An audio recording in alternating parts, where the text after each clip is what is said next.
akkamitti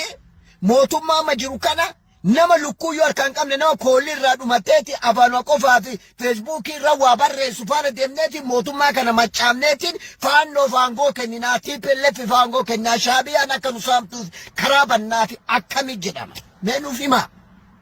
dhugaan jiru kana haqni jiru kana Jawaari lukkuullee deebisuu hin danda'u armaan booda Jawaari already politically he failed political bankruptcy seenee jira sababii isaa maali tokkoffaa mootummaa jiru wajjin hojjechuu hin dandeenye wanti inni barbaadu fedhii isaa adda lammaffaadha ummata isa wajjin dhaabatee isa wajjin kufee ka'e tokko duuba deebi'een laalle garuu Jawaari sumuni biyya alaati biyya keessaa bifa garagaraati walitti funaannateetiin maltii miliyooneera ta'eetiin horii isaatiin sosso'aa jira kun gaafii guddaa